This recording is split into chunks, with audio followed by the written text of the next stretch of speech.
প্রিয় ষষ্ঠ শ্রেণীর শিক্ষার্থীবৃন্দরা, তোমরা কেমন আছো? আশা করি তোমরা সবাই ভালো আছো। আমার চ্যানেলের পক্ষ থেকে তোমাদের সবাইকে অভিনন্দন।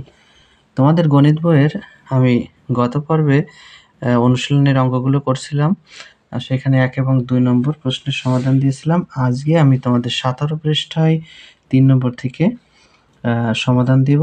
আশা করি তোমরা মনোযোগের সাথে আমার ক্লাসটি দেখবে। যারা পূর্বের ক্লাসগুলো দেখোনি তারা অবশ্যই পূর্বের ক্লাসগুলো দেখবে, এবং আমার চ্যানেলে যারা নতুন আছো তারা আমার চ্যানেলটি সাবস্ক্রাইব করবে এবং পাশে থাকবে। তো দেখো, 3 নম্বর যে অঙ্কটা সেটা আছে মৌলিক গুণনীয়কের সাহায্যে লসাগু নির্ণয় করি। তো শিক্ষার্থী বন্ধুরা, মৌলিক গুণনীয়কের সাহায্যে আমরা যখন এটা লসাগু নির্ণয় করব, তো চলো আমরা প্রথম অঙ্কটায় চলে যাই। এখানে 3 ক মৌলিক গুণনীয়কের সাহায্যে লসাগু নির্ণয় করতে হবে। তো আমরা প্রথমে সংখ্যাগুলোকে বসাই। এবার 15, 25 এবং 30-এর মৌলিক গুণনীয়ক বের করব। তো মৌলিক গুণনীয়ক বের করতে গেলে আমরা যে কোনো পদ্ধতিতে করতে পারি, কিন্তু এখানে বলছে মৌলিক গুণনীয়কের সাহায্যে, তাই অবশ্যই আমাদের 15 সমান আমরা কি লিখতে পারি? দেখো, 3 গুণ 5। এরপরে দেখো 25 সমান আমরা কি লিখতে পারি? 5 গুণ 5। আবার দেখো 30 সমান কি লিখতে পারি? 30 সমান লিখতে পারি 2 গুণ 3 গুণ 5। তাহলে দেখো শিক্ষার্থী বন্ধুরা, এখানে যে গুণনীয়কগুলো আমি লিখছি প্রত্যেকটা গুণনীয়ক কিন্তু মৌলিক গুণনীয়ক। 15কে ভাগ করলে 3 এবং 5 পাবো। 25-এর ভিতর আছে 5 গুণ 5, তাছাড়া অন্য কোনো গুণনীয়ক নেই। আবার 30-এর ভিতর দেখো 2 গুণ 3 গুণ 5, এটা আছে মৌলিক গুণনীয়ক। এখন দেখো আমার দেখতে হবে যে লসাগু নির্ণয়ের ক্ষেত্রে 15-এর দিকে যদি আমি খেয়াল করি, তাহলে দেখো এখানে 3 এবং 5 আছে, 25-এ আছে 2টো 5, আর 30-এ আছে 2, 3 এবং 5।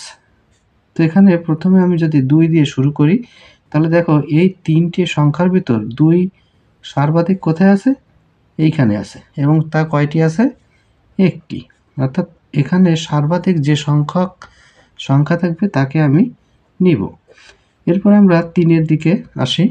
3 দেখো এখানে একটা আছে, এখানে একটা আছে, তাহলে সর্বাধিক কয়টা আছে? একটি। এরপর দেখো 5 এখানে একটি আছে, এখানে আছে 2টি, এবং এখানে আছে একটি। তাহলে দেখো সর্বাধিক কয় জায়গা আছে? 2 বার আছে 5। তাহলে আমরা 5 কয়বার নেব? 2 বার। এখন এই সংখ্যাগুলো গুণ করলেই আমাদের নির্ণয় লসাগু নির্ণয় করা হয়ে যাবে। 5 5 25, 3 25 75, 75 দুগুণী 150। এই হলো আমাদের ক নম্বরের সমাধান। এরপরে আসি আমরা খ নম্বর সমাধানে। খ নম্বরে প্রথম যে সংখ্যাটি আছে সেটা হচ্ছে 22, তারপর আছে 88, তারপর 132, তারপর 198। প্রথমে দেখবো আমরা 22-এর ভিতর কি আছে? 2 দিয়ে যদি ভাগ করি তাহলে 11 দুগুণী 22, 11কে আর ভাগ করা যায় না। এবার 88 সমান কি আছে? দেখো 2 দিয়ে যদি ভাগ করি তাহলে হচ্ছে 44, আবার যদি 2 দিয়ে ভাগ করি তাহলে হচ্ছে 22, এরপর আবার যদি 2 দিয়ে ভাগ করি তাহলে হয় 11, 11কে আর ভাগ করা যায় না। এবার দেখো 132কে আমরা যদি 2 দিয়ে ভাগ করি তাহলে হচ্ছে 6 দুগুণী 12 এবং 6 দুগুণী 12, অর্থাৎ 66 দুগুণী 132। আবার যদি আমি 2 দিয়ে দিই তাহলে 3 দুগুণী 6, 3 দুগুণী 6, 33 দুগুণী 66। 3 দিয়ে দিলে 3 11 33। এবার আমরা যদি 98কে দিতে চাই তাহলে আমি যদি 2 দিয়ে দিই তাহলে 9 দুগুণী 18, 9 দুগুণী 18, অর্থাৎ 99 দুগুণী 198। এবার যদি আমি 3 দিয়ে দিই তাহলে 3 তিরিকে 9, 3 তিরিকে 9, 33। আবার যদি 3 দিয়ে দিই 3 11 33।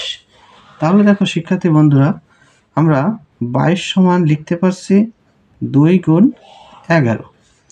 এবার দেখো 88 সমান লিখতে পারতেছি 2 গুণ 2 গুণ 2 গুণ 11।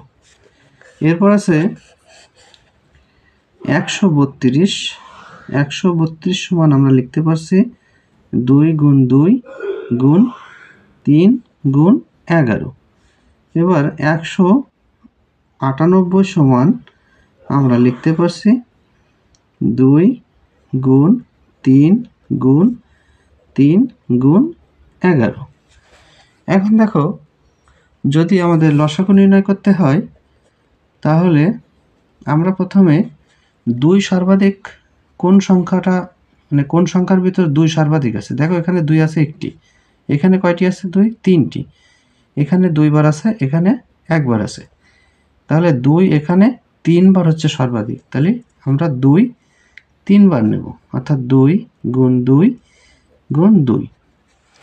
এরপর দেখো 3 এর বেলা যদি আসি আমরা, এখানে 3 আছে 2 বার, এখানে 1 বার, তাহলে সর্বাধিক আছে 3 2 বার, তাহলে 3কে আমি 2 বার নেব। এরপর দেখো 11 এখানে 1 বার আছে, এখানে 1 বার, এখানে 1 বার, এখানে 1 বার, তাহলে 1 বারই হচ্ছে সর্বাধিক, তাহলে 11কে আমি 1 বার নিব।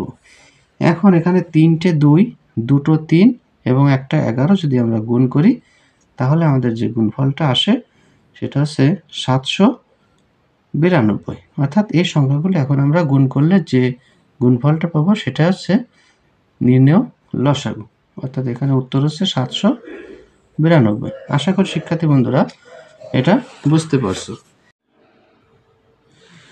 এবার আমরা সমাধান করব 4-এর গ নাম্বার প্রশ্ন, যেখানে আছে 33, 55, 60, 80 এবং 90। তাহলে আমরা 33কে লিখব, তারপর 55, 60, 80 এবং 90।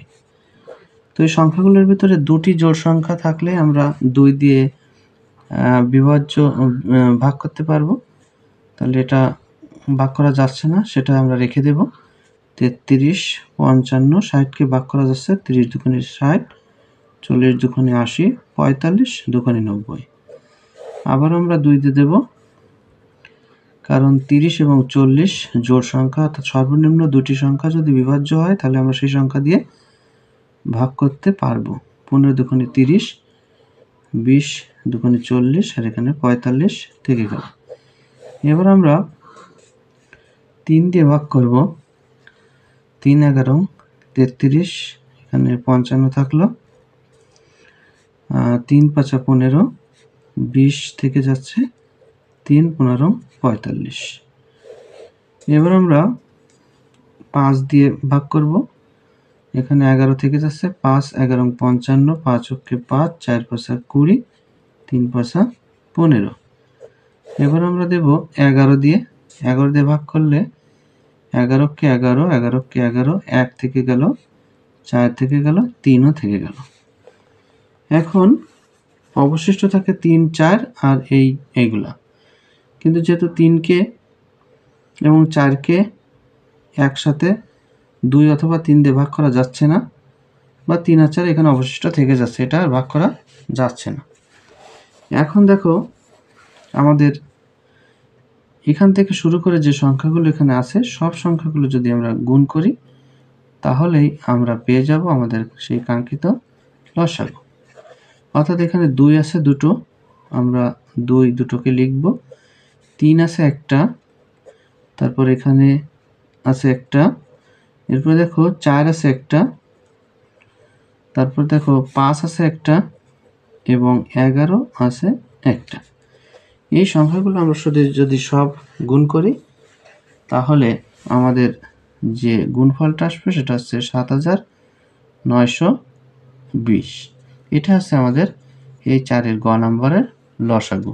আশা করি শিক্ষার্থী বন্ধুরা তোমরা বুঝতে পারছো। তো আজকের ক্লাস এ পর্যন্তই। তো পরবর্তী অনলাইন ক্লাস দেখার আমন্ত্রণ জানিয়ে এবং তোমাদের সুস্বাস্থ্য কামনা করে এখানে বিদায় নিচ্ছি। পরবর্তী পর্বে আমি 5 নম্বর থেকে আলোচনা করব।